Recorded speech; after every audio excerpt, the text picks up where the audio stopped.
장례식장에서 남편의 영정에 절하는 젊은 병원장을 본 순간 미영의 심장이 멎었습니다. 저 흉터, 설마 그럴 리 없어. 그의 왼쪽 귀 뒤 형광등 아래 선명한 초승달 흉터. 그 흉터와 눈이 마주친 순간 아무도 상상하지 못했습니다. 이 작은 표식 하나가 모든 것을 뒤흔들 운명의 시작이 될 거라는 것을요. 사연을 시작하기 전 무료로 할 수 있는 구독과 좋아요 부탁드립니다. 어디서 듣고 계신지 댓글을 남겨주시면 그곳으로 행운이 닿을 수 있도록 염원하겠습니다. 서울의 한 대형 병원 지하 1층 장례식장의 형광등 불빛은 유난히 차갑게 느껴졌습니다. 복도 끝 세 번째 빈소 앞에는 하얀 국화꽃이 빼곡하게 놓여 있었고 그 사이로 검은 테두리의 영정사진 한 장이 조용히 걸려 있었습니다. 사진 속 남자는 김정호, 62살의 개원의 내과 의사였습니다. 일주일 전 퇴근길에 갑작스러운 교통사고를 당했고 이틀을 버티지 못한 채 세상을 떠났습니다. 빈소 앞 긴 의자에는 60살의 아내 미영이 앉아 있었습니다. 검은색 상복을 입은 그녀의 얼굴은 마치 영혼이 빠져나간 듯 창백했습니다. 조문객들이 다가와 고개를 숙일 때마다 미영은 기계적으로 고개를 숙였습니다. 가끔씩 고개를 들어 영정사진 속 남편을 바라봤지만 그마저도 금방 시선을 내렸습니다. 오후 4시쯤 빈소 입구 쪽에서 웅성거리는 소리가 들려왔습니다. 미영은 고개를 들었습니다. 검은색 정장을 입은 젊은 남자 한 명이 들어오고 있었습니다. 37살쯤 되어 보이는 그 남자는 키가 크고 체격이 좋았으며 얼굴은 날카로우면서도 단정했습니다. 주변 사람들이 수군거리기 시작했습니다. 저 사람 한강의료재단 중앙병원 병원장 아니야? 맞아, 윤태영. 젊은 나이에 병원장 된 사람. 미영은 그 이름을 어렴풋이 기억했습니다. 태영은 천천히 영정 앞으로 다가갔습니다. 그는 국화꽃 앞에 무릎을 꿇고 깊이 절을 올렸습니다. 태영이 절을 마치고 천천히 몸을 일으켰습니다. 그리고 영정 사진을 향해 다시 한번 고개를 숙였습니다. 그때였습니다. 태영이 고개를 돌려 미영 쪽으로 시선을 옅이는 순간 미영의 눈이 그의 왼쪽 귀 뒤쪽에 멈췄습니다. 형광등 불빛 아래에서 선명하게 보이는 옅은 흉터 하나. 초승달 모양의 손톱만한 크기의 흉터였습니다. 미영의 심장이 멈추는 것 같았습니다. 그 흉터, 그 모양, 그 위치, 머릿속에서 27년 전 기억이 쏟아져 나왔습니다. 5살짜리 아들이 거실을 뛰어다니다가 가구 모서리에 머리를 부딪혔던 날, 피가 흐르는 아이를 안고 응급실로 뛰어갔던 날, 그리고 그 뒤로 아이의 왼쪽 귀 뒤에 영원히 남게 된 초승달 모양 흉터. 미영의 입술이 바르르 떨렸습니다. 태영이 미영에게 다가왔습니다. 그는 공손하게 허리를 숙이며 말했습니다. 삼가 고인의 명복을 빕니다. 김정호 선생님께는 여러 면에서 신세를 많이 졌습니다. 하지만 미영의 귀에는 아무것도 들리지 않았습니다. 그저 눈앞에 서 있는 이 남자의 귀 뒤 흉터만 보였습니다. 초승달 흉터가 대체 왜? 미영의 머릿속에서 또 다른 기억이 떠올랐습니다. 27년 전 여름 태풍이 몰아치던 날, 가족 나들이로 간 놀이공원, 회전목마를 타겠다고 조르던 10살짜리 아들, 잠깐만 기다리라고 하고 화장실에 다녀온 사이 사라져버린 아이. 태영아, 태영아. 경찰이 왔습니다. 수색대가 움직였습니다. 실종 전단지가 뿌려졌습니다. 하지만 아이는 돌아오지 않았습니다. 매년 태영이 생일이 되면 두 사람은 함께 그 놀이공원에 갔습니다. 아이가 사라진 그 회전목마 앞에 서서 조용히 울었습니다. 27년 동안 단 한 번도 거르지 않고 말이죠. 하지만 미영의 마음 한구석에는 늘 그 아이가 있었습니다. 태영이, 사라진 아들 김태영이, 그리고 지금 눈앞에 서 있는 이 남자. 왼쪽 귀 뒤에 초승달 모양 흉터. 똑같은 위치, 똑같은 모양. 혹시 미영이 떨리는 목소리로 말을 꺼내려는 순간 갑자기 세상이 빙글빙글 돌기 시작했습니다. 태영아. 미영의 입에서 작은 소리가 흘러나왔습니다. 그리고 그대로 몸이 옆으로 기울었습니다. 어머니, 이모, 주변 사람들이 놀라서 소리쳤습니다. 태영도 재빨리 미영을 부축했습니다. 괜찮으세요? 의사 선생님 모셔올까요? 태영이 걱정스러운 목소리로 물었습니다. 하지만 미영은 대답할 수가 없었습니다. 친척 한 명이 미영을 부축해서 빈소 옆 작은 방으로 데려갔습니다. 태영은 잠시 그 모습을 지켜보다가 조용히 빈소를 나갔습니다. 작은 방 소파에 앉은 미영은 한참 동안 숨을 고르고 있었습니다.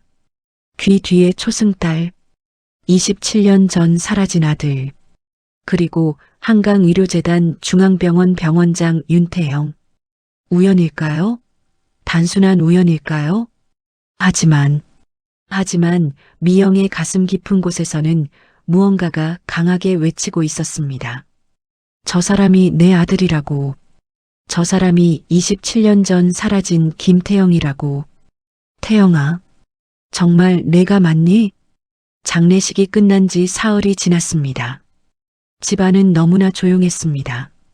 머릿속은 복잡했습니다. 장례식장에서 봤던 그 남자, 윤태영.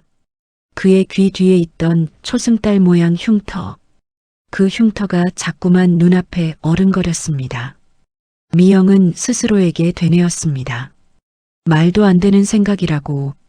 하지만 가슴속 깊은 곳에서 올라오는 목소리를 무시할 수가 없었습니다. 나흘째 되는 날 저녁, 그때 문득 날짜가 떠올랐습니다. 오늘이 4월 15일, 태영이의 생일이었습니다. 미영은 멍하니 서 있다가 천천히 냄비를 꺼냈습니다. 미역을 불리고 참기름을 두르고 국을 끓이기 시작했습니다. 27년째 반복하는 의식이었습니다. 매년 이날이 되면 미영은 어김없이 미역국을 끓였습니다. 한참을 그렇게 앉아 있다가 미영은 복도를 천천히 걸어 남편의 서재 앞에 섰습니다. 남편 정호는 평소 이 방을 굉장히 아꼈습니다. 문을 열자 책 냄새와 함께 남편의 체취가 느껴졌습니다. 책장에는 의학 서적들이 빼곡했습니다. 미영은 천천히 책장을 정리하기 시작했습니다. 1시간쯤 지났을까요? 두꺼운 심장학 교과서를 빼내는 순간 뒤에 숨겨져 있던 작은 검은색 공책 하나가 바닥으로 떨어졌습니다. 미영은 그것을 주워들었습니다. 미영이 공책을 펼쳐들었습니다. 첫 페이지부터 남편의 빼곡한 글씨가 나타났습니다. 2023년 8월 15일 한강의료재단 장학사업 설명회 참석. 재단에서 후원하는 아동 명단 확인. 1998년생 중 남자아이 명단에 눈길이 갔다. 우리 태영이와 같은 나이. 다음 페이지를 넘겼습니다. 2023년 10월 3일 재단 협력 의사 모임에서 이사장 양아들 이야기를 들었다. 10살쯤 해외에서 입양되어 왔다고 한다. 그 나이면 우리 태영이가 사라진 바로 그 나이다. 페이지를 빠르게 넘겼습니다. 2024년 1월 20일 입양 기록 비공개. 재단 측에서 개인정보 보호를 이유로 어떤 자료도 공개하지 않는다. 수상하다. 왜 이렇게 철저히 숨기는가? 2024년 3월 12일 27년 전 실종아동 특집 기사 다시 찾아봤다. 태풍이 지나간 그날 놀이공원에서만 3명의 아이가 실종됐다. 우리 태영이 포함해서 그중 2명은 나중에 찾았지만 태영이만 끝내 못 찾았다. 2024년 6월 5일 재단 행사에서 윤태영 병원장을 처음 직접 봤다. 키, 체격, 얼굴형. 우리 태영이가 자랐다면 저런 모습이지 않았을까? 하지만 확신할 수 없다. 미영이에게 말하면 또 무너질 것이다. 확실한 증거가 필요하다. 2024년 9월 18일. 우연히 윤태영이 병원 복도를 지나가는 것을 봤다. 전화 통화를 하며 고개를 돌리는데 왼쪽 귀 뒤에 흉터가 보였다. 초승달 모양. 심장이 멎는 줄 알았다. 태영이 귀 뒤 흉터와 똑같았다. 남편도 알고 있었습니다. 남편도 봤습니다. 그 초승달 흉터를. 한참을 울고 나서 미영은 다시 공책을 들었습니다. 마지막 부분에 적힌 글을 읽었습니다. 2024년 11월 10일. 이제 거의 확신한다. 윤태영이 우리 태영이가 맞다. 하지만 어떻게 말해야 할까? 미영이에게 어떻게 이 이야기를 꺼내야 할까? 섣불리 말했다가 틀리기라도 하면 미영이는 또다시 절망에 빠질 것이다. DNA 검사라도 해서 확실한 증거를 만들어야 한다. 그 뒤에 말하자. 조금만 더 기다리자. 그리고 그 날짜 아래에 마지막 문장이 적혀 있었습니다. 내일 조용히 알아보자. 재단과 입양기관 사이에 뭔가 있을 것이다. 반드시 찾아내겠다. 미영은 날짜를 확인했습니다. 2024년 11월 10일. 남편이 교통사고를 당한 날이 11월 11일이었습니다. 남편은 이 글을 쓰고 다음날 세상을 떠났습니다. 그녀는 일어나서 남편 책상 서랍을 열었습니다. 안에는 오래된 서류들이 가득했습니다. 실종 전단지, 경찰 수사 기록 복사본, 신문 기사 스크랩. 27년 전 자료들이 고스란히 보관되어 있었습니다.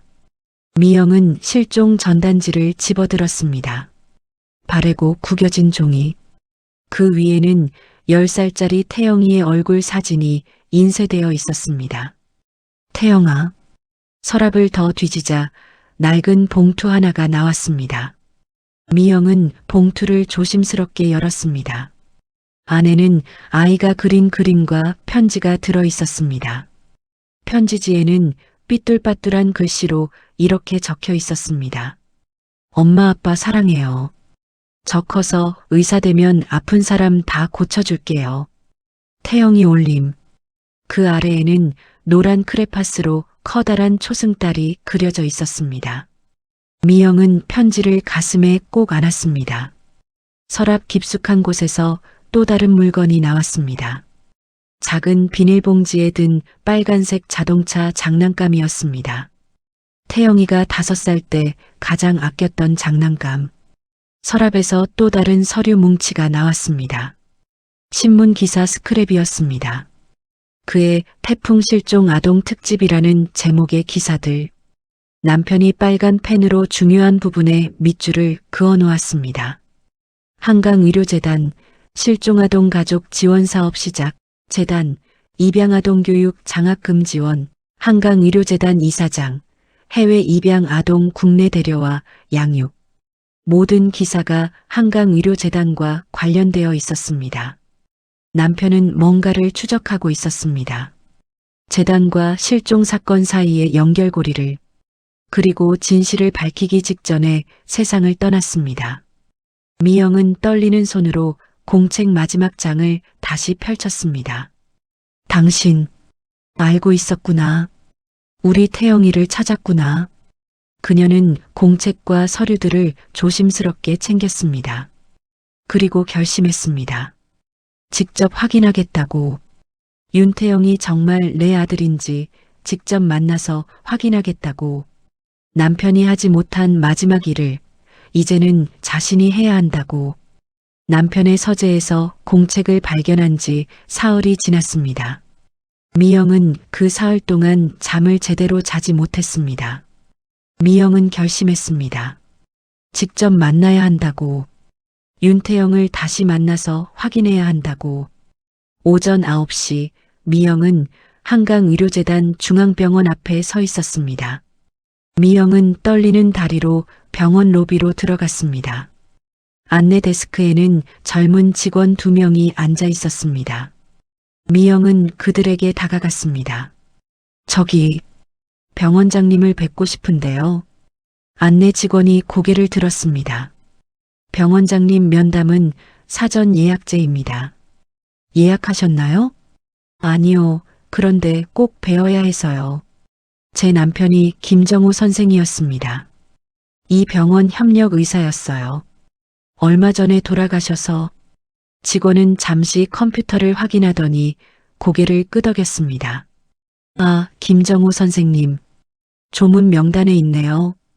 그런데 병원장님은 오늘 회의 일정이 많으셔서 면담이 어려우실 것 같습니다. 부탁드립니다. 5분만이라도 좋습니다. 꼭 드릴 말씀이 있어서요. 잠시만 기다려주세요. 직원이 전화기를 들었습니다. 누군가와 통화를 하더니 미영을 돌아봤습니다. 병원장 비서실에서 연락이 올 겁니다. 저기 소파에서 기다려주세요. 11시쯤 정장을 입은 여자가 다가왔습니다. 김정우 선생님 부인이신가요? 저는 병원장 비서 최유진입니다. 네, 맞습니다. 병원장님께서 지금 회의 중이신데요. 점심시간에 잠깐 시간을 내주실 수 있다고 하십니다. 다만 5분 정도만 가능하다고 하시네요. 감사합니다. 정말 감사합니다. 비서는 미영을 2층으로 안내했습니다. 복도 끝에 병원장실이라는 팻말이 붙은 문이 보였습니다. 여기서 기다려주세요. 회의가 끝나시면 모시겠습니다. 미영은 병원장실 앞 복도 소파에 앉았습니다. 가방 안에는 아들의 어린 시절 사진, 귀 뒤 흉터 사진, 실종 전단지가 들어 있었습니다. 남편이 남긴 공책도 함께 챙겨왔습니다. 30분쯤 지났을까요? 병원장실 문이 열리고 사람들이 나왔습니다. 윤태영이 나타났습니다. 검은색 정장을 입은 그는 여전히 키가 크고 당당해 보였습니다. 비서 유진이 다가가서 뭔가 말했습니다. 태영은 잠시 미영을 바라보더니 고개를 끄덕였습니다. 들어오세요. 짧고 낮은 목소리였습니다. 미영은 일어나서 병원장실로 들어갔습니다. 넓은 방이었습니다. 태영은 책상 뒤에 앉았습니다. 미영은 책상 앞 의자에 조심스럽게 앉았습니다. 고인께 감사 인사를 전하고 싶어 오셨다고 들었습니다. 태영이 먼저 말을 꺼냈습니다. 미영은 떨리는 손으로 가방을 열었습니다. 그것도 있지만 사실은 다른 이야기를 드리고 싶어서 왔습니다. 미영은 가방에서 사진들을 꺼냈습니다. 초등학교 운동회 사진, 가족 사진, 그리고 목욕 후 찍은 아들의 귀 뒤 흉터 사진. 떨리는 손으로 책상 위에 펼쳤습니다. 이 아이가 제 아들입니다. 이름은 김태영이에요. 태영의 표정이 굳었습니다. 그는 사진들을 내려다봤습니다. 27년 전이었습니다. 1998년 8월 태풍이 오던 날이었어요. 가족끼리 놀이공원에 갔다가 미영이 놀이공원이라는 단어를 말하는 순간 태영의 미간이 찌푸려졌습니다. 갑자기 머리가 지끈거렸습니다. 회전목마, 불빛, 비명소리, 알 수 없는 이미지들이 머릿속에서 순간적으로 스쳐 지나갔습니다. 태영은 무의식적으로 관자놀이를 짚었습니다. 이 아이가 사라졌습니다. 10살이었어요. 회전목마를 타겠다고 조르던 아이였습니다. 제가 잠깐 화장실에 간 사이에 사라졌어요. 경찰에 신고하고 수색대가 나오고 전단지를 돌렸지만 찾지 못했습니다. 미영은 실종 전단지를 꺼냈습니다. 바래고 구겨진 종이 위에 10살 태영이가 웃고 있었습니다. 27년을 찾아 헤맸습니다. 하루도 잊은 적이 없어요. 제 아들을.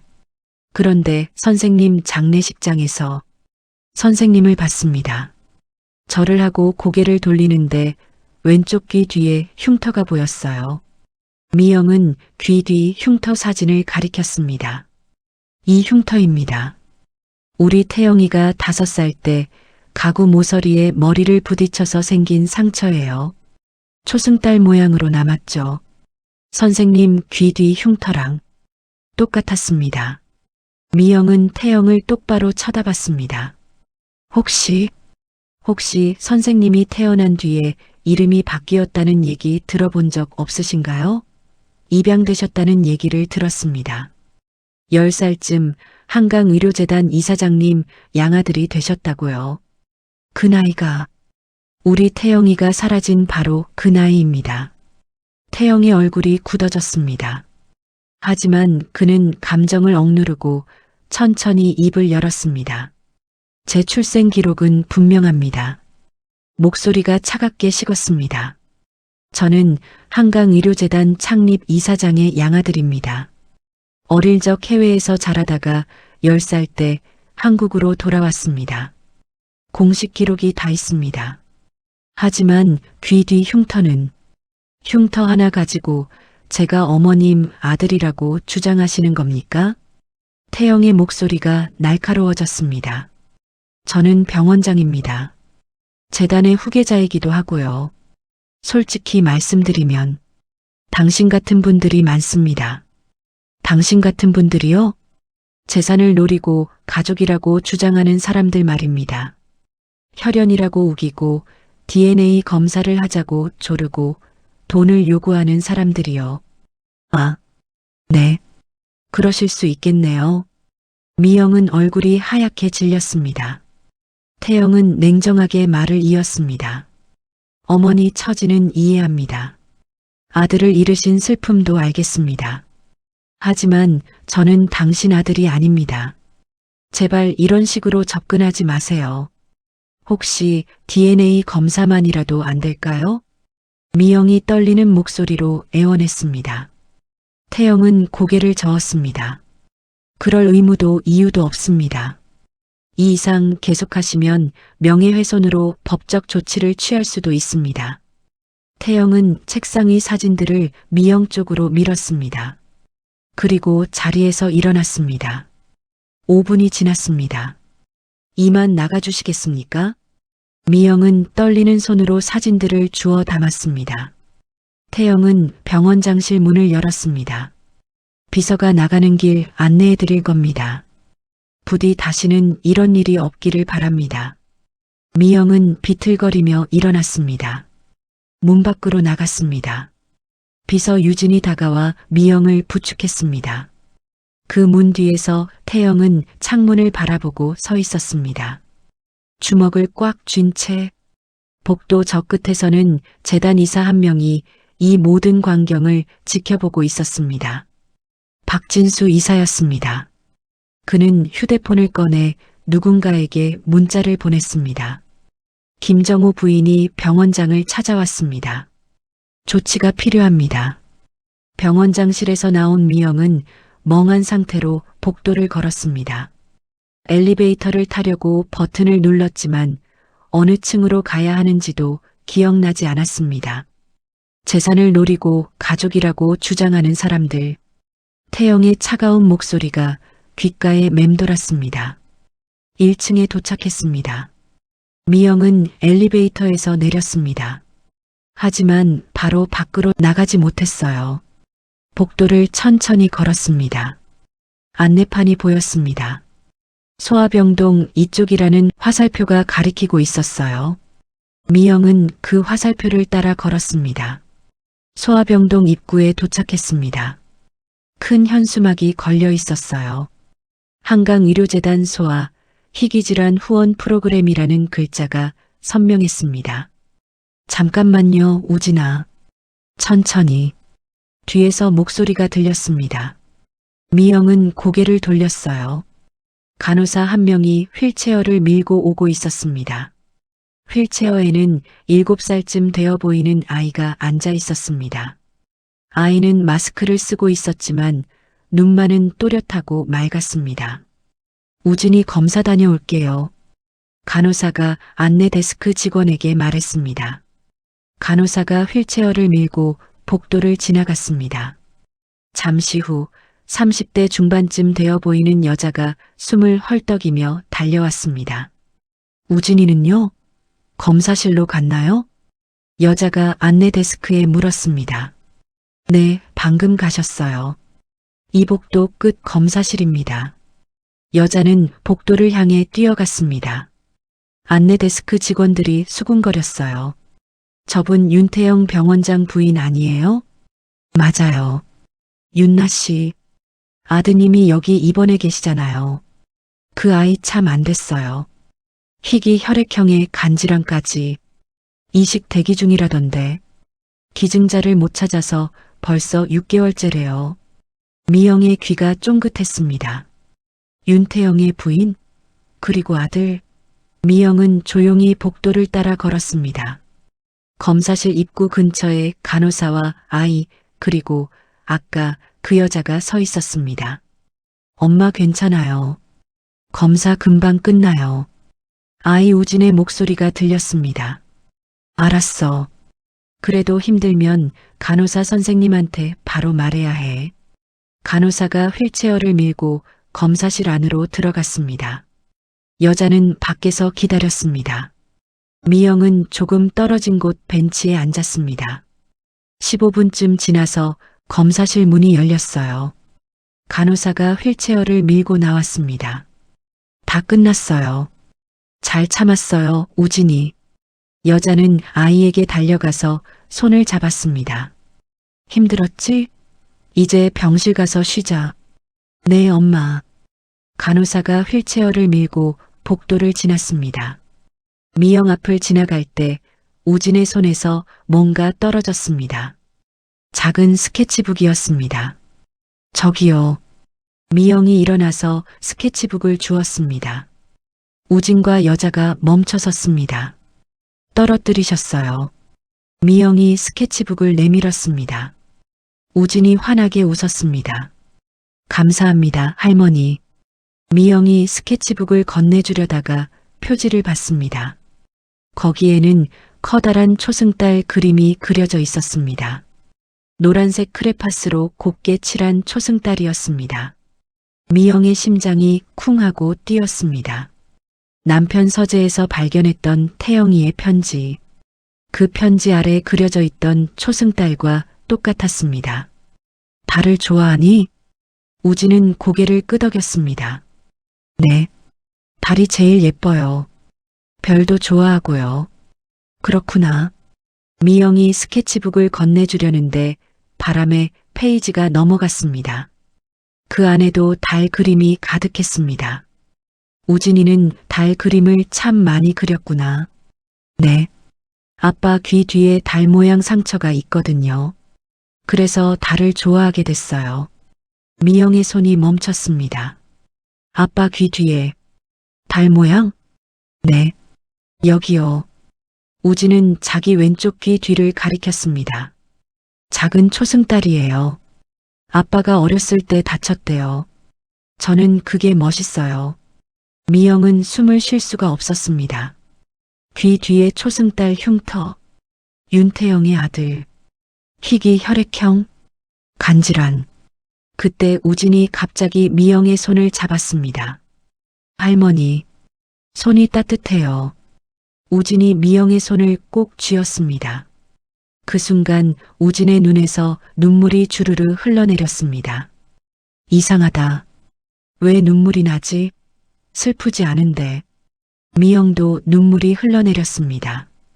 할머니와 손주가 서로를 알아보는 순간이었습니다. 여자가 놀라서 우진의 어깨를 잡았습니다. 우진아, 괜찮아? 응, 괜찮아요, 엄마. 그냥 할머니 손이 너무 따뜻해서. 미영은 우진의 손을 놓지 못하고 한참을 그렇게 서 있었습니다. 우진도 미영의 손을 꼭 쥐고 있었습니다. 여자가 미영을 쳐다봤습니다. 괜찮으세요? 아, 네. 괜찮습니다. 미영은 겨우 정신을 차리고 스케치북을 건넸습니다. 우진은 스케치북을 받아 안았습니다. 감사합니다, 할머니. 안녕히 계세요.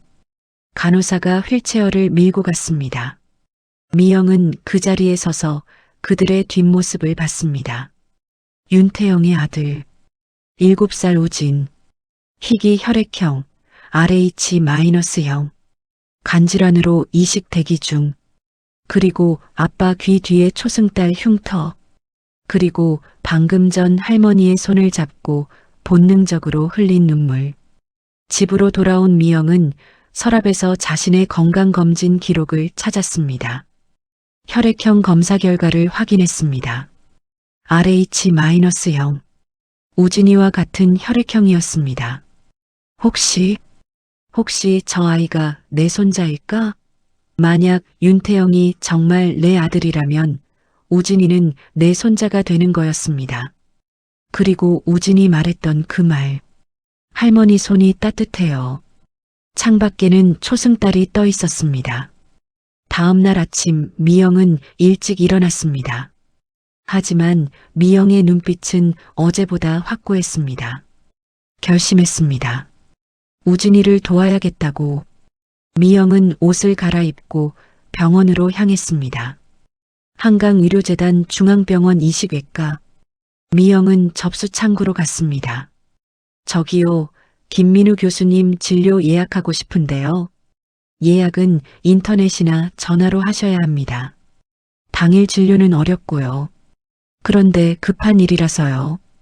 교수님께 제 남편 이야기만 전해주실 수 있나요? 김정호 선생 부인이라고요. 직원은 잠시 미영을 쳐다보더니 고개를 끄덕였습니다. 잠시만 기다려보세요. 10분쯤 지났을까요? 진료실 문이 열리고 흰 가운을 입은 의사가 나왔습니다. 김정호 선생 부인이신가요? 저는 김민우입니다. 네, 맞습니다. 교수님, 민우는 미영을 진료실 안으로 안내했습니다. 정호 형 장례식에 가지 못해서 죄송합니다. 정말 좋은 분이셨는데 갑자기 돌아가셔서 저희도 모두 놀랐습니다. 감사합니다. 그런데 오늘 무슨 일로 오셨는지요? 미영은 잠시 망설였습니다. 그러다가 조심스럽게 입을 열었습니다. 소아병동에 입원해 있는 우진이라는 아이에 대해 들었습니다. 민우의 표정이 조금 굳었습니다. 윤태영 병원장님 아드님 말씀이신가요? 네. 간질환으로 이식 대기 중이라고 들었어요. 희귀 혈액형이라 기증자를 찾기 어렵다고요. 맞습니다만 환자 정보라서 자세히 말씀드리기는. 제가 같은 혈액형입니다. 미영이 가방에서 건강검진 기록을 꺼내 책상 위에 놓았습니다. 민우는 놀란 표정으로 서류를 펼쳐봤습니다. RH-형. 정말 같으시네요. 혹시 그 아이에게 도움이 될 수 있다면 제가 기증 검사를 받을 수 있을까요? 민우는 잠시 미영을 바라봤습니다. 부인 연세가 60입니다. 가한 기증 수술은 젊은 사람에게도 위험한 수술입니다. 특히 60 전후 나이에는 더욱 위험하고요. 수술 중 합병증이 생길 수 있고 회복도 어렵습니다. 알고 있습니다. 민우는 고개를 저었습니다. 그리고 심장 상태도 확인해야 합니다. 심장에 문제가 있으면 수술 자체가 불가능합니다. 자칫하면 수술 중에 잘못되실 수도 있어요. 교수님, 저는 이미 충분히 살았습니다. 미영의 목소리가 조용했지만 단호했습니다. 남편도 떠났고 자식도 없습니다. 이제 남은 인생이 얼마나 되겠습니까? 하지만 저 아이는 달라요. 이제 겨우 7살입니다. 앞으로 살아갈 날이 더 많아요. 부인, 제발 검사만이라도 받게 해주세요. 제가 기증자가 될 수 있는지 없는지 확인만 해주세요. 민우는 한참을 고민하더니 천천히 고개를 끄덕였습니다. 알겠습니다. 일단 검사를 해보겠습니다. 하지만 결과를 보고 다시 상담해야 합니다. 위험성을 정확히 아셔야 하니까요. 감사합니다, 교수님. 그날부터 미영은 여러 검사를 받았습니다. 혈액 검사, 간기능 검사, 컴퓨터 단층 촬영, 심장 초음파. 어느 날 오후 복도를 지나다가 우진의 병실 문이 열려 있는 것을 봤습니다. 미영은 조심스럽게 문 가까이 다가갔습니다. 우진이 침대에 앉아 공책에 뭔가를 쓰고 있었습니다. 오늘 할머니 또 안 오셨네. 손 따뜻했는데. 그때 우진이 미영을 발견했습니다. 할머니. 우진이 환하게 웃으며 손을 흔들었습니다. 미영은 병실 안으로 들어갔습니다. 우진아, 안녕. 할머니, 또 오셨어요? 저 할머니 많이 기다렸어요. 그래. 우진이 많이 아프니? 조금요. 그런데 괜찮아요. 저 엄마 울지 말라고 빨리 나아야 해요. 우진이 침대 옆 공책을 가리켰습니다. 이거 제 비밀일기예요. 할머니한테만 보여줄게요. 미영은 공책을 조심스럽게 받아들었습니다. 삐뚤빠뚤한 글씨로 이렇게 적혀 있었습니다. 오늘도 엄마가 울었다. 나 때문이다. 빨리 나아야지. 아빠는 병원에서 힘들게 일하니까 나도 아프다고 징징대면 안 돼. 그래도 무서울 땐 달한테 빌어요. 나 안 죽게 해달라고. 우진아. 할머니, 왜 울어요? 아니야. 할머니는 그냥 우진이가 너무 기특하고 착해서. 미영은 우진의 손을 꼭 잡았습니다. 우진아, 곧 나을 거야. 할머니가 약속할게. 정말요? 응, 정말이야. 일주일이 지났습니다. 민우가 미영을 진료실로 불렀습니다. 책상 위에는 두꺼운 서류 뭉치가 놓여 있었습니다. 검사 결과가 나왔습니다. 민우의 표정이 복잡했습니다. 일단 좋은 소식부터 말씀드리겠습니다. 부인의 혈액형은 우진이와 완전히 일치합니다. 그리고 HLA 조직 적합도 검사 결과가 매우 높게 나왔습니다. 조직 적합도요? 네. 장기 이식을 할 때 거부 반응을 줄이려면 조직 적합도가 높아야 합니다. 보통 타인끼리는 이 수치가 낮은데 부인과 우진이는 친가족 수준으로 높습니다. 친가족 수준. 그 말은 우진이가 정말 자신의 손자일 가능성이 높다는 뜻이었습니다. 의학적으로는 최적의 기증자이십니다. 이식이 성공할 확률이 매우 높습니다. 그럼, 하지만 민우의 표정이 어두워졌습니다. 부인의 심장 검사 결과가 좋지 않습니다. 허혈성 심장 질환 위험이 있고 심장 기능이 정상보다 낮습니다. 민우는 심장 초음파 사진을 꺼내 보여줬습니다. 가항기증 수술은 몸에 큰 부담을 줍니다. 건강한 사람도 힘든 수술인데 심장에 문제가 있는 상태에서 하면 수술 중에 사망할 수도 있다는 말씀이시죠? 민우는 고개를 끄덕였습니다. 그럴 가능성이 있습니다. 그리고 수술 후 합병증으로 위독해질 수도 있습니다. 침묵이 흘렀습니다. 그래도 우진이는 살릴 수 있나요? 미영이 물었습니다. 민우는 잠시 망설이다가 대답했습니다. 네. 이식이 성공한다면 우진이는 건강을 되찾을 수 있습니다. 그럼 됐습니다. 부인, 저는 괜찮습니다. 제가 위험하다는 건 알겠어요. 하지만 그 아이는 살아야 합니다. 이 내용을 윤태영 병원장님께 설명해야 합니다. 최종 결정은 환자 가족이 하는 거니까요. 알겠습니다. 며칠 후 민우는 태영 부부를 만났습니다. 진료실에서 검사 결과를 설명했습니다. 태영의 표정은 점점 굳어졌습니다. 어제는 나를 아들이라고 주장하더니 오늘은 우리 아이에게 간을 준다고요? 태영의 목소리가 차가웠습니다. 하지만 민우는 침착하게 대답했습니다. 병원장님, 지금은 그런 게 중요한 게 아닙니다. 우진이에게 적합한 기증자가 나타났다는 게 중요합니다. 다른 대체 기증자 후보가 없는 상황 아닙니까? 태영은 아무 말도 하지 못했습니다. 그건 사실이었으니까요. 6개월째 기증자를 찾지 못하고 있었습니다. 우진이의 상태는 점점 나빠지고 있었습니다. 그 기증자분은 정말 괜찮으실까요? 위험하다고 하셨잖아요. 위험합니다. 하지만 본인이 강하게 원하십니다. 태영은 창밖을 바라봤습니다. 주먹을 꽉 쥔 채 말이죠. 이식외과는 미영을 공여자로 하는 수술 안건을 병원 윤리위원회에 올렸습니다. 이틀 후 오후 2시 병원 본관 5층 회의실에서 윤리위원회가 열렸습니다. 민우가 먼저 사례를 발표했습니다. 환자 우진의 상태, 미영의 검사 결과, 조직 적합도, 그리고 미영의 심장 질환 위험.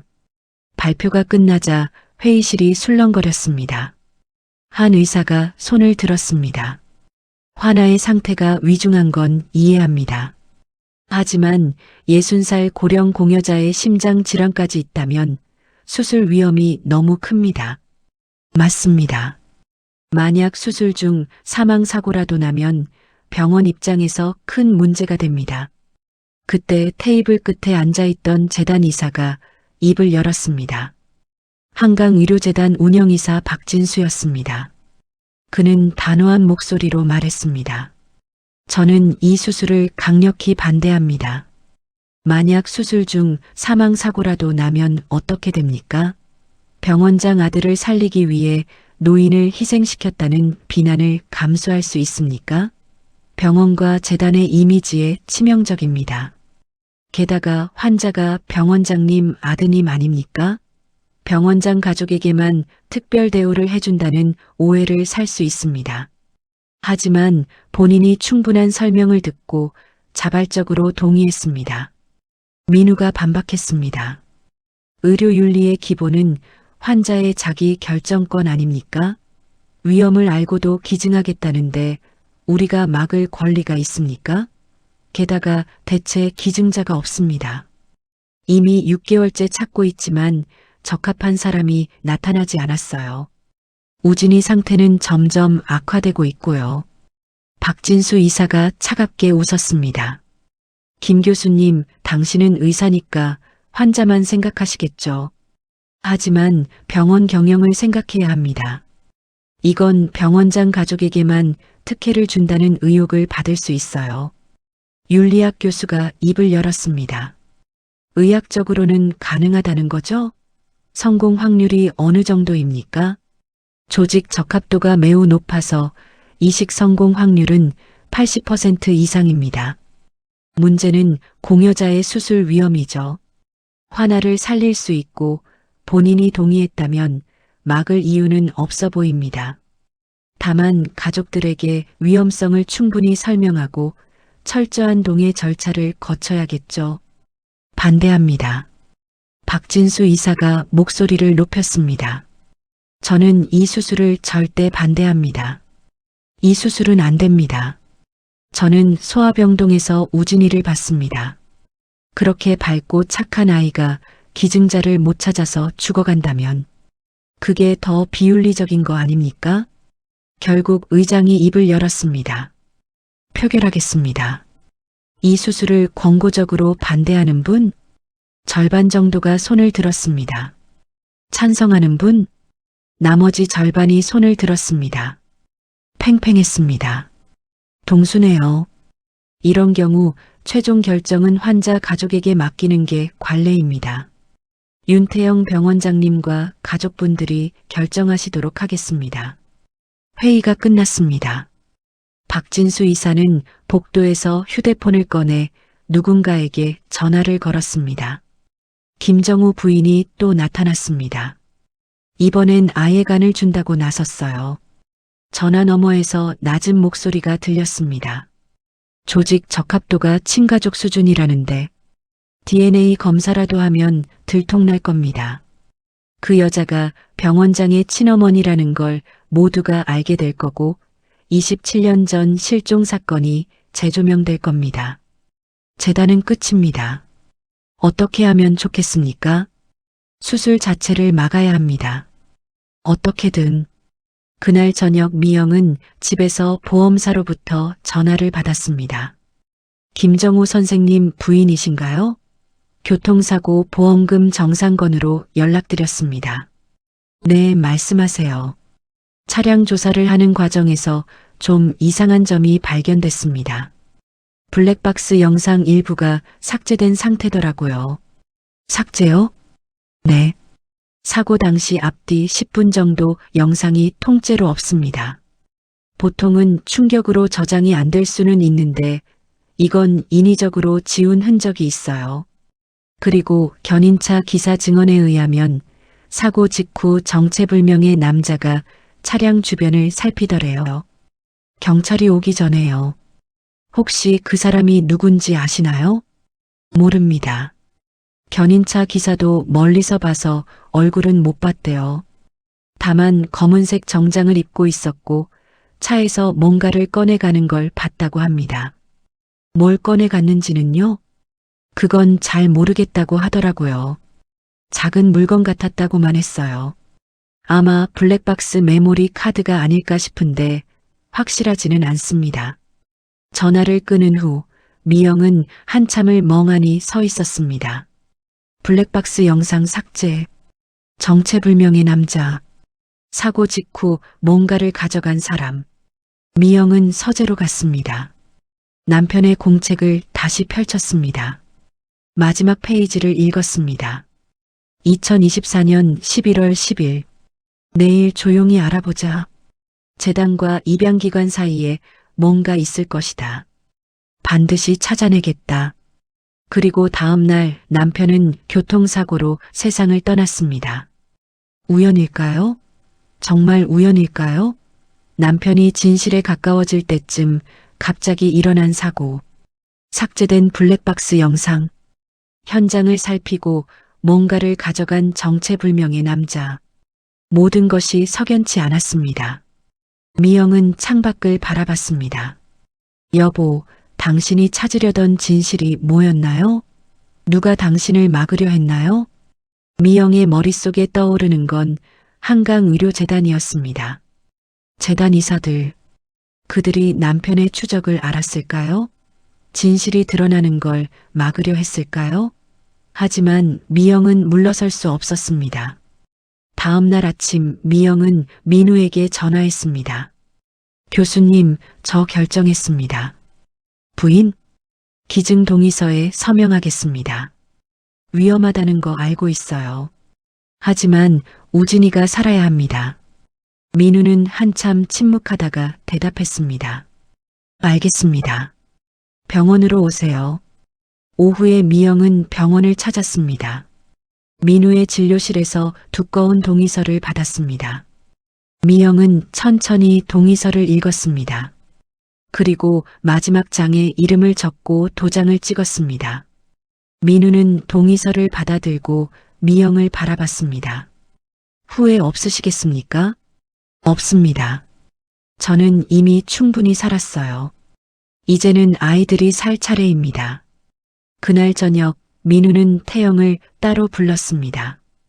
병원장실에서 둘만의 대화가 이어졌습니다.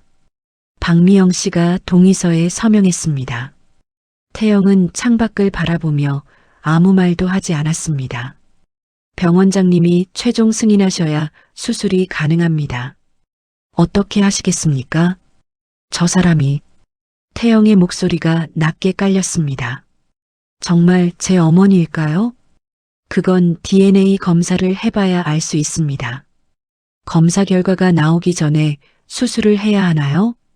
우진이 상태가 더 악화되고 있습니다.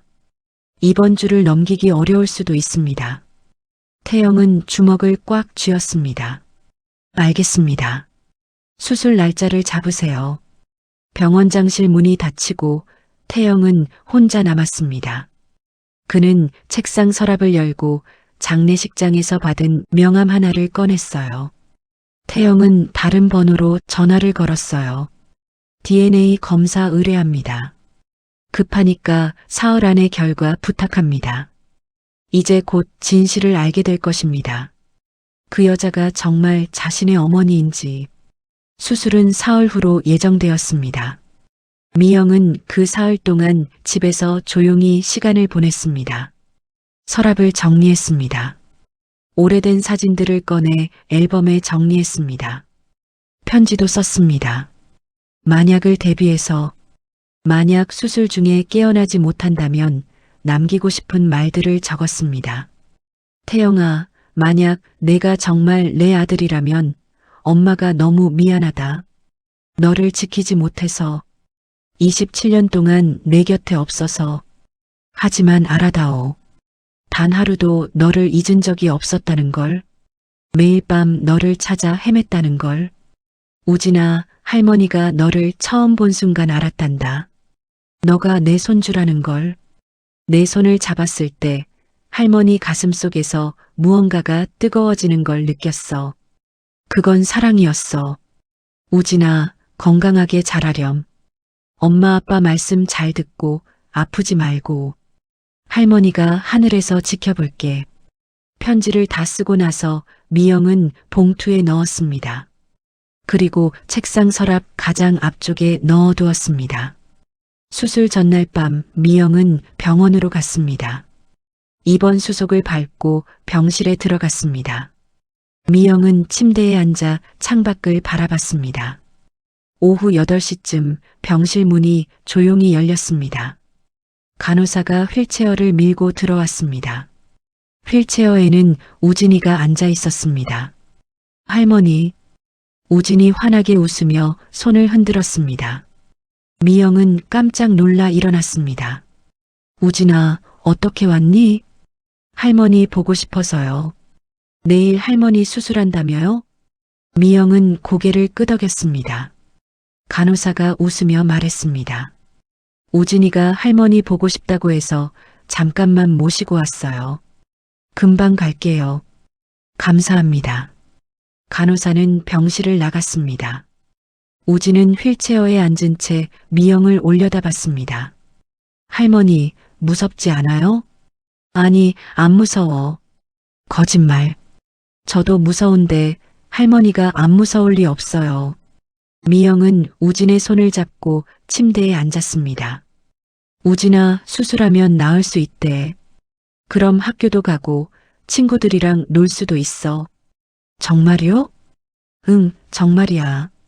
하지만 곧 표정이 어두워졌습니다. 근데 할머니는요? 할머니도 괜찮을까요? 당연하지. 할머니는 괜찮아. 우진은 미영의 손을 꼭 잡았습니다. 할머니, 저 할머니 손 정말 좋아요. 따뜻하고 부드러워요. 엄마 손이랑 비슷해요. 그래. 네. 그래서 할머니 보면 엄마 생각나요. 아니, 엄마보다 더. 할머니한테 이거 줄게요. 우진이 주머니에서 작은 종이 한 장을 꺼냈습니다. 색종이에 삐뚤빼뚤한 글씨로 뭔가 적혀 있었습니다. 제가 쓴 편지예요. 할머니 내일 수술할 때 읽어주세요. 미영은 떨리는 손으로 종이를 받았습니다. 펼쳐보니 이렇게 적혀 있었습니다. 할머니께, 할머니 사랑해요. 할머니가 저를 살려주려고 간을 준다고 엄마가 말해줬어요. 고마워요. 저 할머니 덕분에 살 수 있어요. 할머니 아프면 안 돼요. 저 할머니 없으면 슬퍼요. 그러니까 할머니도 빨리 나아야 해요. 약속이에요. 저 할머니랑 같이 놀고 싶어요. 할머니 손잡고 공원에도 가고 싶고 회전목마도 타고 싶어요. 할머니 좋아하시는 음식도 만들어 드리고 싶어요. 할머니 수술 끝나면 같이 달 보러 가요. 제가 달 그림 그려서 선물할게요. 사랑해요 할머니. 우진이가 그 아래에는 노란 크레파스로 초승달과 별이 그려져 있었습니다. 할머니, 왜 울어요? 아니야. 할머니는 그냥 우진이가 너무 기특해서. 미영은 우진을 꼭 안아주었습니다. 우진도 할머니를 꼭 안았습니다. 할머니, 저 약속 지켜요. 할머니도 약속 지켜주세요. 같이 건강해지는 거. 응, 약속? 새끼손가락 걸어요. 우진이 작은 손가락을 내밀었습니다. 미영은 자신의 손가락을 걸었습니다. 도장 찍어요. 우진이 엄지손가락을 미영의 엄지에 꼭 눌렀습니다. 미영도 우진의 작은 엄지에 도장을 찍어 주었습니다. 이제 절대 안 깨지는 약속이에요. 잠시 후 간호사가 돌아왔습니다. 우진아, 이제 가야 해. 할머니 내일 일찍 수술이시거든. 네. 우진은 아쉬운 표정으로 미영의 손을 놓았습니다. 휠체어에 앉아서 마지막으로 손을 흔들었습니다. 할머니, 내일 봐요. 수술 잘하세요. 사랑해요. 우진이도, 할머니도 사랑해. 혼자 남은 미영은 침대에 앉아 우진의 편지를 다시 펼쳤습니다. 회전목마도 타고 싶어요. 그 문장을 읽는 순간 미영의 가슴이 철렁 내려앉았습니다. 우진이가 왜 회전목마를 말했을까요? 그건 우연일까요? 미영은 27년 전 그날을 떠올렸습니다. 태영이가 회전목마를 타겠다고 조르던 모습. 미영은 편지를 다시 가슴에 안았습니다. 그리고 조용히 기도했습니다. 제발 우진이를 살려주세요. 이 아이가 건강하게 자라게 해주세요. 제 목숨과 바꿀 수 있다면 기꺼이 바치겠습니다. 밤이 깊어갔습니다. 미영은 창밖을 바라봤습니다. 하늘에는 초승달이 떠 있었습니다. 내일이면 수술입니다. 내일이면 우진이가 새로운 삶을 얻을 것입니다. 미영은 우진의 편지를 베개 밑에 넣었습니다. 그리고 조용히 잠을 청했습니다. 내일을 위해 수술 당일 아침 6시 간호사가 미영을 깨웠습니다. 김미영 환자분, 일어나세요. 수술 준비해야 합니다. 미영은 눈을 떴습니다. 오전 7시 침대가 움직이기 시작했습니다. 복도를 지나 수술실로 향했습니다. 수술실 입구에서 민우가 기다리고 있었습니다. 준비되셨습니까? 네, 교수님. 수술 시간은 약 6시간 정도 예상됩니다. 저희가 최선을 다하겠습니다. 수술실 안으로 들어갔습니다. 수술대로 옮기겠습니다. 마취과 의사가 다가왔어요. 지금부터 마취 시작하겠습니다. 10까지 세어보세요. 네. 하나, 둘, 셋, 다섯, 여섯. 그리고 의식이 사라졌습니다. 같은 시간 소아병동. 우진도 수술 준비를 하고 있었습니다. 아빠 태영과 엄마가 양쪽에서 손을 잡아주고 있었습니다. 우진아, 무섭지? 우진은 고개를 저었습니다. 안 무서워요. 할머니가 저 살려주러 오셨잖아요. 태영은 아무 말도 하지 못했습니다. 아들의 손을 꼭 쥔 채 고개를 숙였습니다. 우진의 침대가 움직이기 시작했습니다. 엄마, 울지 마. 저 곧 나아요. 응, 알아. 우진이 용감하네. 수술실 입구에서 간호사가 멈춰 섰습니다. 보호자분들은 여기까지만 들어오실 수 있습니다. 태영이 부인의 어깨를 잡았습니다. 우진아, 아빠가 기다리고 있을게. 힘내. 네, 아빠. 오전 8시 수술이 시작되었습니다. 미영의 수술실에서는 민우가 집도하고 있었습니다. 간자엽 절제 시작합니다. 혈압 정상, 맥박 정상. 2시간이 지났습니다. 절제 완료. 이식용관 준비되었습니다. 민우가 조심스럽게 간 일부를 분리했습니다. 간호사가 특수 용기에 담았습니다. 소아외과로 이송했어요. 간호사가 용기를 들고 수술실을 나갔습니다. 우진의 수술실. 간 도착했습니다. 바로 이식 시작합니다.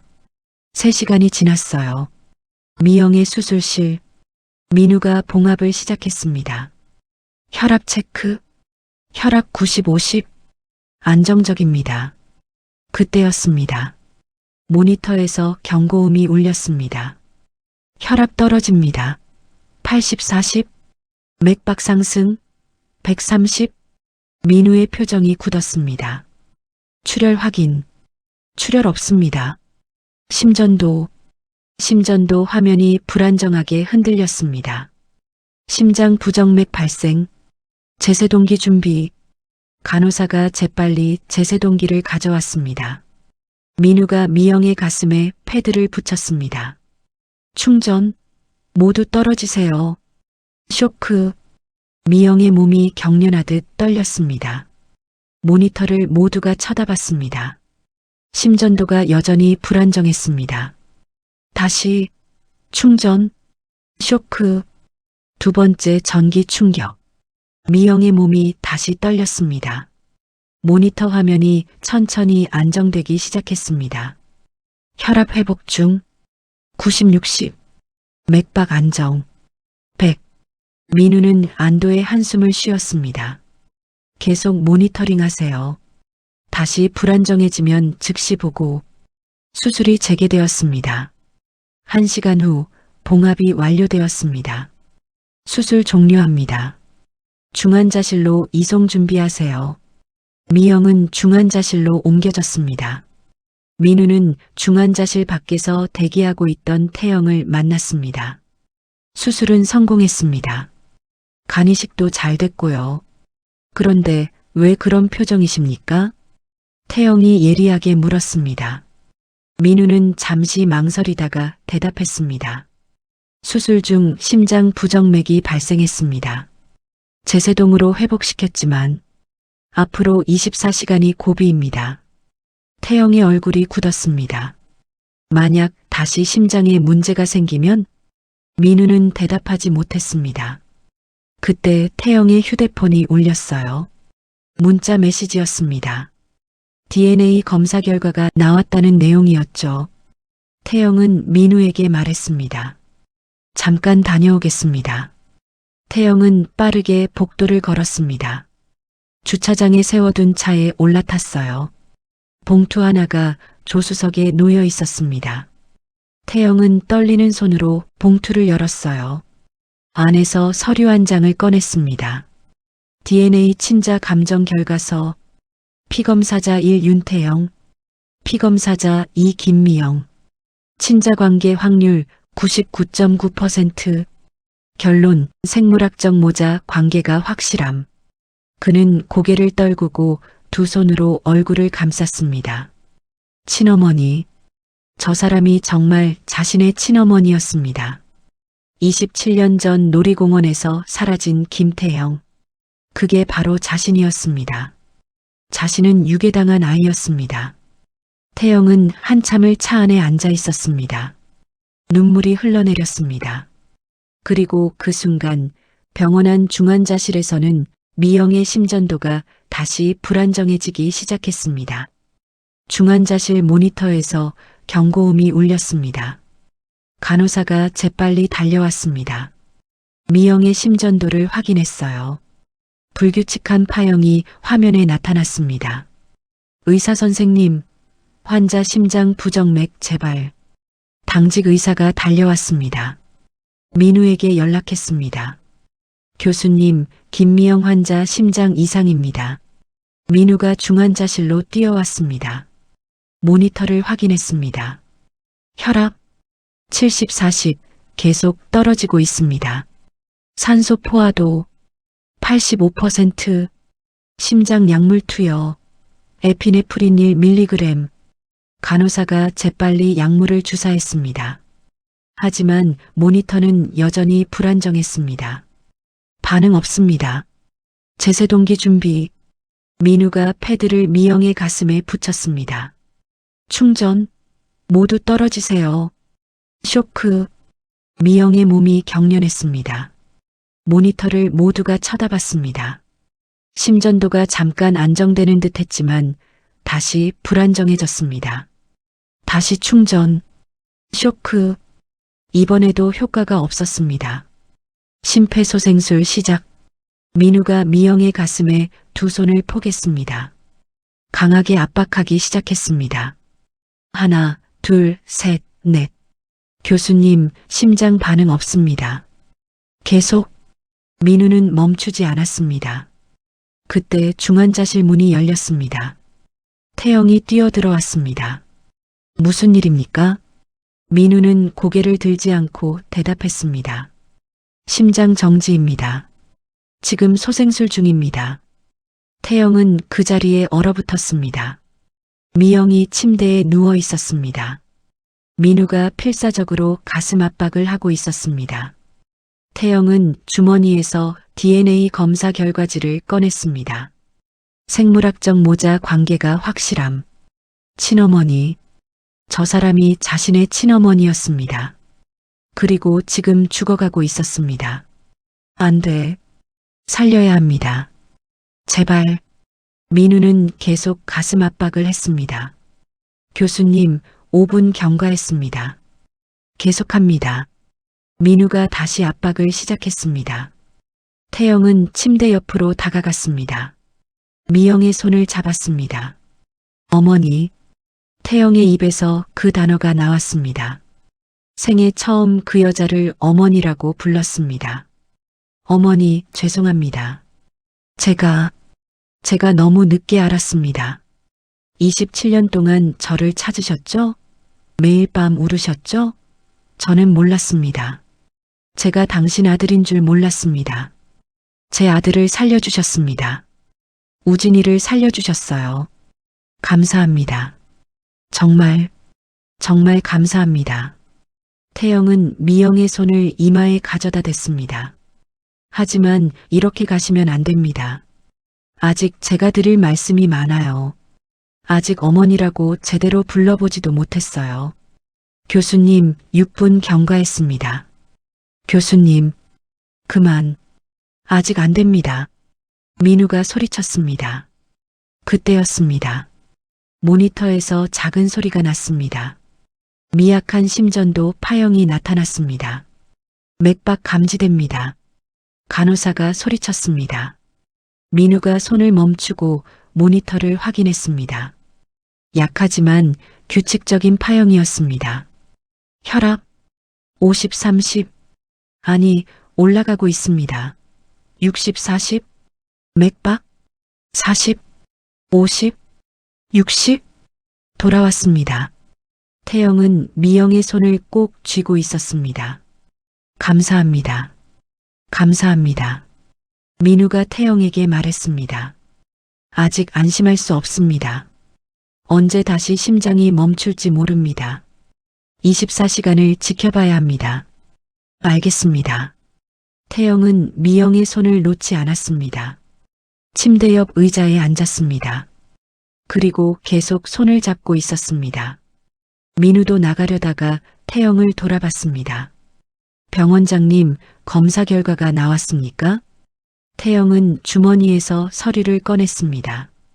민우에게 건넸습니다. 민우는 서류를 읽었습니다.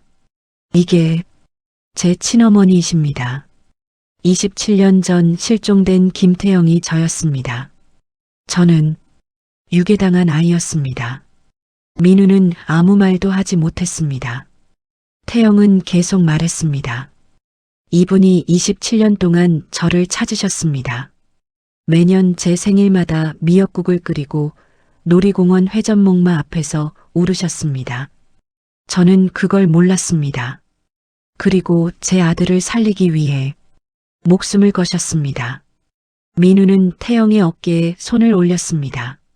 살아나실 겁니다. 분명히. 교수님, 제발 살려주십시오. 이분을 살려주세요. 최선을 다하겠습니다. 민우가 나갔습니다. 태영은 다시 미영을 바라봤습니다. 태영은 미영의 손을 양손으로 감쌌습니다. 어머니, 깨어나세요. 우진이가 기다리고 있어요. 손주가 할머니를 기다려요. 태영은 밤새 그 자리를 떠나지 않았습니다.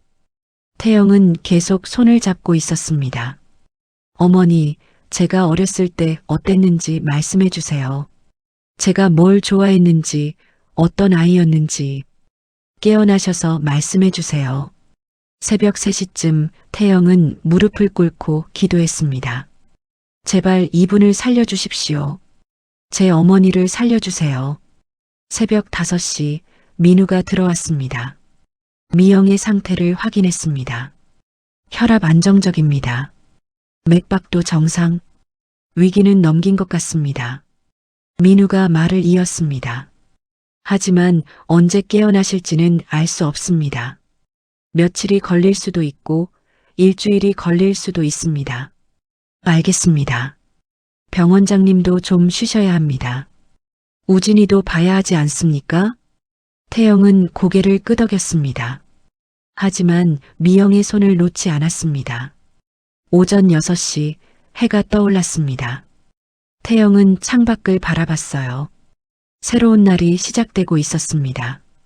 그리고 중환자실 침대 위에서 미영의 눈꺼풀이 아주 미세하게 떨렸죠. 사흘이 지났습니다. 미영은 여전히 깨어나지 못했어요. 태영은 매일 병원에 왔습니다. 미영의 손을 잡고 말을 걸고 기다렸어요. 어머니, 오늘 우진이가 많이 좋아졌어요. 의사 선생님이 회복이 빠르다고 하셨어요. 어머니 덕분입니다. 태영은 매일 우진이 이야기를 들려줬습니다. 우진이가 어머니 보고 싶어 해요. 약속 지켜야 한다고 해요. 할머니랑 같이 달 보러 가기로 했다고요. 그러니까 깨어나세요. 제발. 사흘째 되는 날 저녁 민우가 중환자실로 들어왔습니다. 미영의 상태를 확인하더니 고개를 끄덕였습니다. 좋은 징조입니다. 뇌파 활동이 활발해지고 있어요. 곧 깨어나실 것 같습니다. 정말입니까? 네. 호흡도 안정적이고 심장도 괜찮습니다. 이제 시간 문제예요. 민우가 말을 이었습니다. 우진이 상태도 매우 좋습니다. 이식된 간이 잘 적응하고 있어요. 며칠 후면 일반 병실로 옮길 수 있을 것 같습니다. 감사합니다, 교수님. 민우가 나갔습니다. 태영은 다시 미영의 손을 잡았습니다. 들으셨죠? 우진이가 괜찮대요. 어머니가 살려주신 거예요. 그날 밤 11시쯤 간호사가 급하게 태영을 깨웠습니다. 병원장님, 환자분이 깨어나고 계세요. 태영은 벌떡 일어났습니다. 미영을 쳐다봤습니다. 미영의 눈꺼풀이 천천히 떨리고 있었습니다. 어머니, 태영이 미영의 손을 꼭 쥐었습니다. 미영의 눈이 조금씩 열렸습니다. 어디? 중환자실이십니다. 수술 끝났어요. 성공했어요. 미영은 천천히 고개를 돌려 태영을 봤습니다. 우진이는요? 괜찮아요. 아주 건강해요. 어머니 덕분에 살았어요. 다행이네요. 어머니. 태영이 미영의 손을 이마에 가져다 댔습니다. 저예요. 태영이에요. 어머니 아들. 미영의 눈이 커졌습니다. 태영을 똑바로 쳐다봤습니다. 뭐라고요? DNA 검사 결과가 나왔어요. 어머니 말씀이 맞았어요. 저는 27년 전 놀이공원에서 사라진 김태영입니다. 정말? 네, 정말이에요. 태영도 눈물을 흘렸습니다. 두 사람은 한참을 그렇게 손을 잡고 울었습니다. 미안해. 엄마가 미안해. 너를 지키지 못해서, 놀이공원에서 손 놓쳐서. 아닙니다. 어머니 잘못이 아니에요. 27년. 너무 늦었지? 아니에요. 지금이라도 찾아서 다행이에요. 태영은 미영의 손을 꼭 쥐었습니다. 이제부터는 제가 어머니를 지킬게요. 평생이요. 미영은 태영의 얼굴을 쓰다듬었습니다. 37살이 된 아들의 얼굴. 하지만 여전히 미영의 아들이었습니다. 많이 컸구나. 죄송해요. 어머니가 보고 싶어 하신 모습으로 자라지 못해서. 아니야. 잘 컸어. 정말 잘 컸어. 27년 만에 재회였습니다. 이틀 후 미영은 일반 병실로 옮겨졌습니다. 회복이 빨랐습니다. 어머니 회복 속도가 보통이 아니십니다. 의지가 강하신 것 같아요. 우진이 때문이에요. 손주를 봐야죠. 태영은 매일 병실을 찾았습니다. 어린 시절 이야기를 들려달라고 했습니다. 제가 어땠어요? 어렸을 때 장난꾸러기였지. 하루도 가만히 있지 못했어. 늘 뛰어다니고 뭐든 만지고 질문 많이 하고 5살 때 가구 모서리에 머리 부딪혔잖니. 그때 너 얼마나 울었는지. 엄마 손 놓지 않으려고 했어. 응급실 가서도 엄마 손만 잡고 있었어. 태영은 무의식적으로 왼쪽 귀 뒤를 만졌습니다. 이 흉터가 저와 어머니를 이어준 거네요. 그래. 하늘이 준 표시였나 봐. 일주일이 지났습니다. 우진도 일반 병실로 옮겨졌습니다. 회복이 순조로웠습니다. 어느 날 오후 태영이 우진을 휠체어에 태워 미영의 병실로 데려왔습니다. 할머니, 우진이 환하게 웃으며 손을 흔들었습니다. 미영도 손을 흔들었습니다. 우진아, 많이 좋아졌구나. 네, 할머니 덕분이에요. 선생님이 저 이제 곧 나갈 수 있대요. 잘 됐다. 정말 잘 됐어.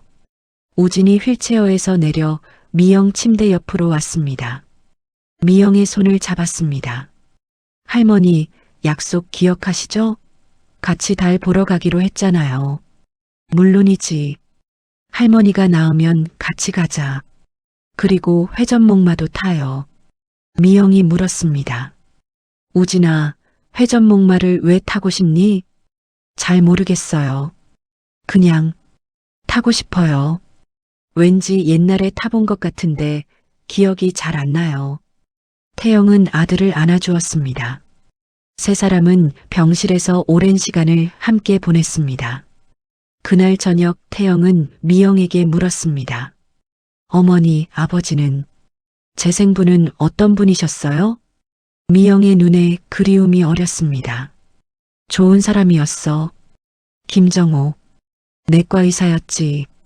너를 얼마나 사랑했는지 몰라. 내가 사라진 뒤에도 27년 동안 단 하루도 너를 잊지 않았어.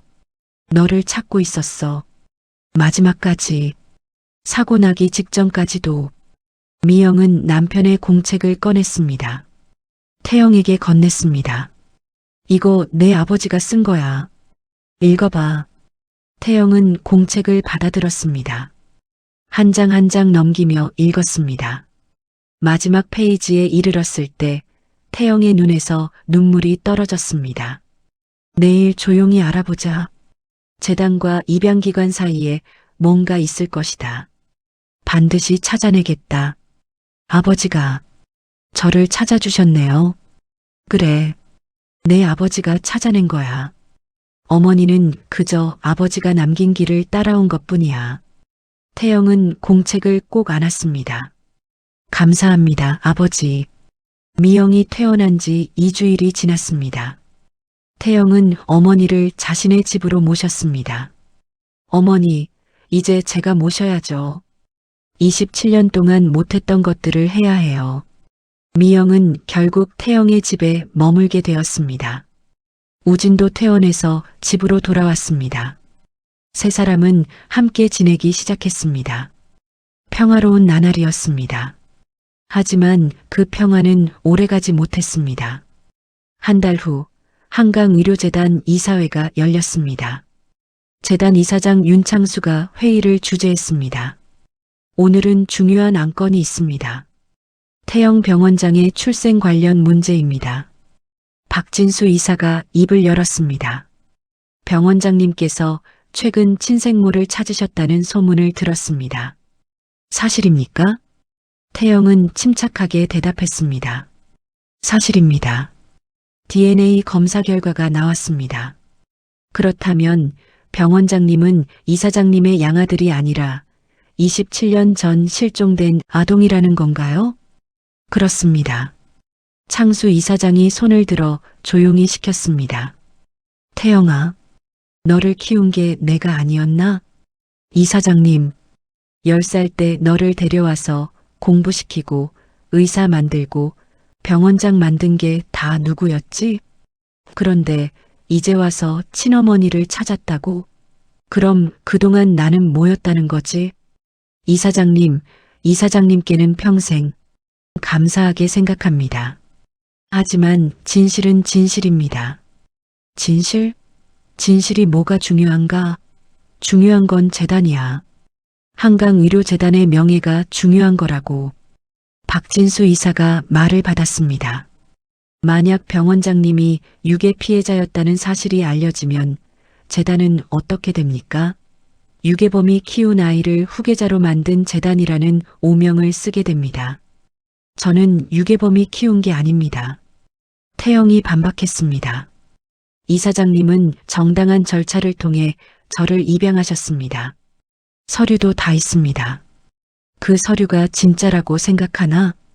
박진수가 냉소적으로 웃었습니다. 입양 서류는 조작된 겁니다. 병원장님은 몰랐겠지만 재단과 입양기관 사이에 불법적인 거래가 있었어요. 태영의 얼굴이 굳었습니다. 무슨 말씀이십니까? 27년 전 이사장님께서 후계자가 필요하셨어요. 마침 실종 아동 중 건강하고 똑똑한 아이가 있었죠. 그게 당신이었어요. 실종 아동을 데려와서 해외 입양 서류를 위조한 겁니다. 공식 기록상으로는 해외에서 입양한 아이. 하지만 실제로는 국내 유괴 피해 아동. 태영은 창수를 쳐다봤습니다. 이사장님, 이게 사실입니까? 창수는 대답하지 않았습니다. 태영은 주먹을 꽉 쥐었습니다. 저를 유괴범에게서 샀단 말입니까? 유괴범이라니. 입양기관을 통한 정상적인 절차였어. 박진수가 태연하게 말했습니다. 당시 실종 아동들을 보호하는 시설이 있었어요. 거기서 아이들을 선별해서 입양 보냈죠. 병원장님도 그중 한 명이었고, 그럼 제 친부모는 어떻게 됐습니까? 저를 찾고 있었는데, 그건 우리가 알 바 아니었어요. 중요한 건 당신이 좋은 환경에서 자란 거죠. 태영은 자리에서 벌떡 일어났습니다. 좋은 환경? 제 부모가 27년 동안 울면서 저를 찾았는데 그게 좋은 환경입니까? 앉아라. 창수가 명령조로 말했습니다. 소리 지를 일이 아니야. 지나간 일이야.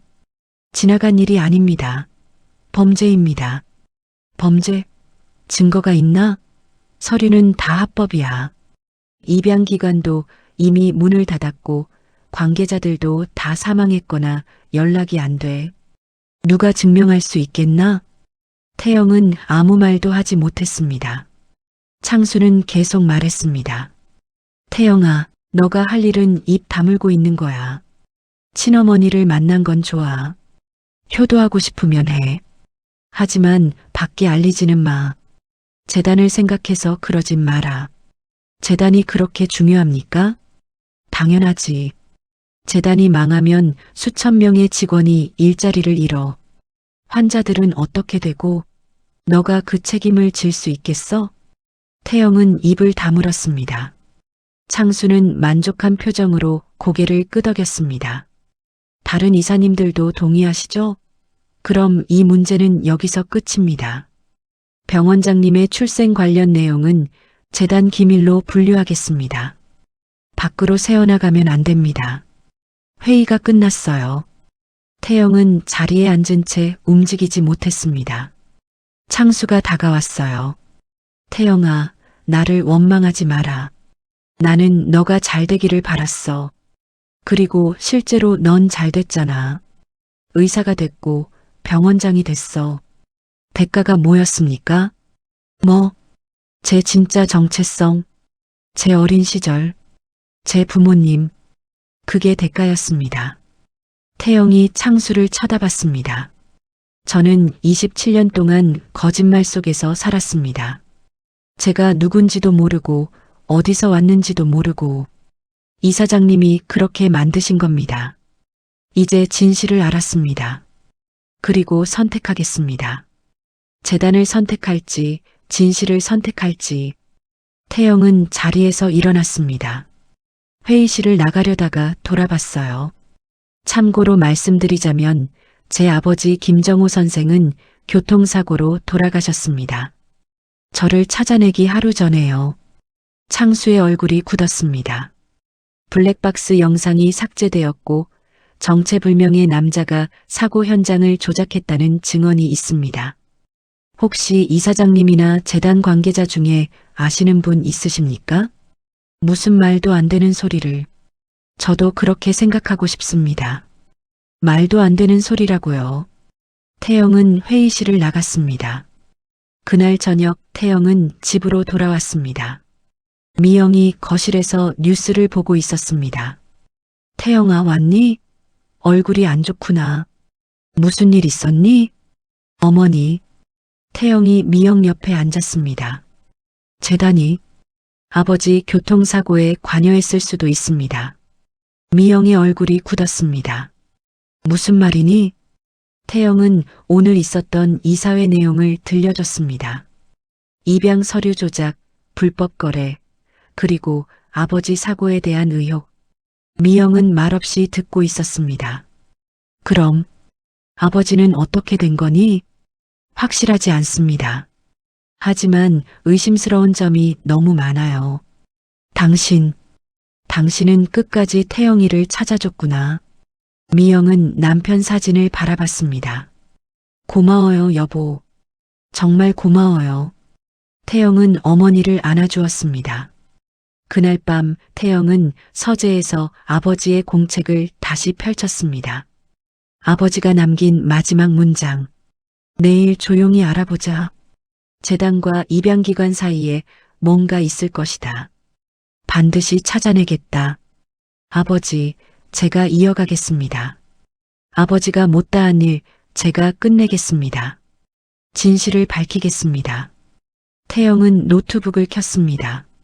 그리고 과거 신문 기사를 검색하기 시작했습니다.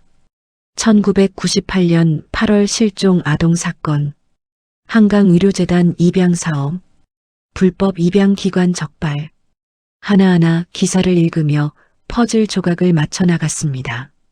아버지가 시작한 일을 이제는 아들이 완성할 차례였습니다.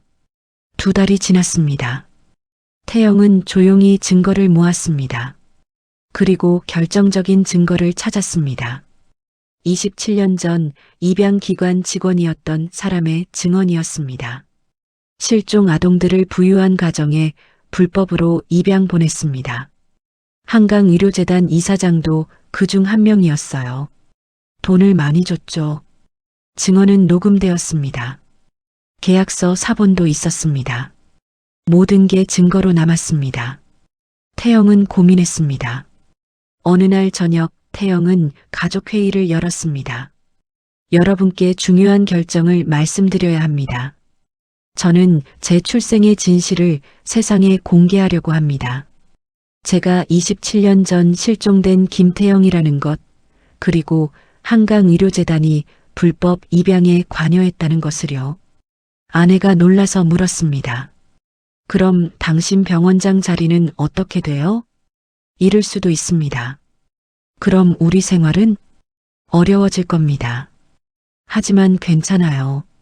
우리는 다시 시작할 수 있어요.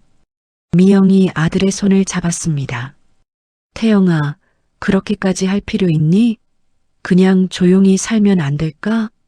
어머니, 아버지가 목숨 걸고 찾으신 진실입니다. 제가 묻어버릴 수는 없어요. 그리고 저만 피해자가 아닙니다. 27년 전 사라진 다른 아이들도 있어요. 그 아이들의 부모도 아직 찾고 있을 거예요. 진실이 밝혀지면 그들도 자식을 찾을 수 있을지 모릅니다. 우진이 조용히 말했습니다. 아빠, 저는 아빠를 믿어요. 아빠가 옳은 일 한다는 거 알아요. 태영은 아들을 안아주었습니다. 고맙다, 우진아. 아내도 남편의 손을 잡았습니다. 당신이 결정한 거라면 저도 따를게요. 우리 함께 이겨내요. 감사합니다. 모두. 일주일 후 태영은 기자회견을 열었습니다. 태영은 단상에 섰습니다. 안녕하십니까? 한강의료재단 중앙병원 병원장 윤태영입니다. 아니, 김태영입니다. 태영은 준비한 원고를 펼쳤습니다. 저는 오늘 제 출생에 관한 진실을 밝히려고 합니다. 저는 27년 전 1998년 8월 놀이공원에서 실종된 김태영입니다. 당시 10살이었던 저는 가족 나들이 중 사라졌습니다. 부모님은 저를 27년 동안 찾으셨습니다. 하지만 저는 다른 이름으로, 다른 신분으로 살고 있었습니다. 한강의료재단은 당시 불법 입양기관과 결탁하여 실종 아동을 입양했습니다. 해외 입양으로 위장했지만 실제로는 국내 유괴 피해 아동이었습니다. 저는 그 중 한 명이었습니다. 기자들이 손을 들어 질문을 쏟아냈습니다. 증거가 있습니까? 재단 이사장은 이 사실을 알고 있었습니까? 다른 피해자도 있습니까? 태영은 차분하게 대답했습니다. 증거는 검찰에 제출했습니다. 입양기관 관계자 증언, 계약서, 사본, 금전거래 내역 등이 있습니다. 재단 이사장은 이 모든 것을 알고 있었으며 주도했습니다. 다른 피해자가 있을 가능성이 높습니다. 당시 실종된 아동이 여러 명이었고 그중 일부는 아직 찾지 못했습니다. 기자회견은 1시간 동안 계속되었습니다. 기자회견이 끝난 후 태영은 단상에서 내려왔습니다. 뒤쪽에서 미영이 기다리고 있었습니다. 태영은 어머니에게 다가가 안겼습니다. 어머니, 이제 끝났습니다. 잘했어, 아들. 그날 저녁 뉴스는 이 이야기로 도배되었습니다. 한강의료재단 불법 입양 의혹. 병원장, 27년 전 실종 아동이었다. 재단 이사장, 유괴 아동 입양 주도 의혹. 여론이 들끓었습니다. 검찰이 수사에 착수했습니다. 창수 이사장은 사임했습니다.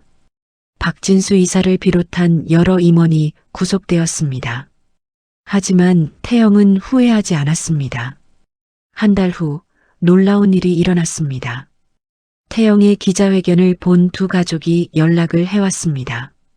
그들도 27년 전 아이를 잃었고 그 아이들이 태영처럼 불법 입양되었을 가능성이 있었습니다.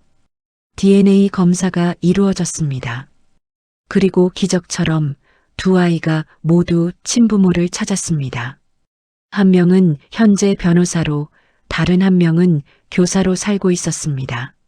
세 가족은 함께 만났습니다. 서로 부둥켜 안고 울었습니다. 27년 만의 재회였습니다. 뉴스는 이 이야기를 기적의 재회라고 불렀습니다. 태영에 대한 여론도 변했습니다. 석 달 후 한강의료재단은 새로운 이사진으로 재편되었습니다. 태영은 병원장 자리를 유지했습니다. 재단은 과거의 잘못을 사과하고 피해자 가족들에게 보상했습니다. 어느 토요일 오후 태영은 가족들을 데리고 놀이공원에 갔습니다. 27년 전 그곳, 미영, 아내, 우진, 그리고 태영. 네 사람은 손을 잡고 입구로 들어갔습니다.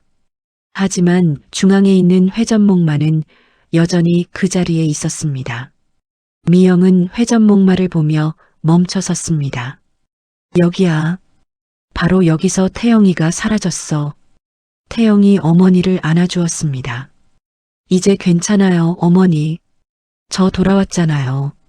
그래, 돌아왔지. 우진이 할머니 손을 잡았습니다. 할머니, 저 회전목마 타고 싶어요.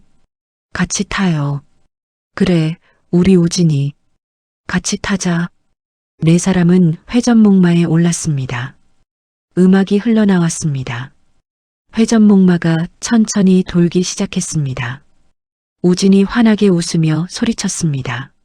할머니, 재밌어요. 그래, 우진아. 미영도 웃었습니다. 27년 만에 이곳에서 웃고 있었습니다.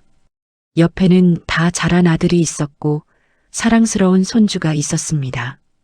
태영은 어머니를 바라봤습니다. 어머니의 얼굴에는 평화가 깃들어 있었습니다. 회전목마가 멈췄습니다. 네 사람은 내려와서 손을 잡았습니다. 사진 찍을까요? 아내가 물었습니다. 모두 고개를 끄덕였습니다.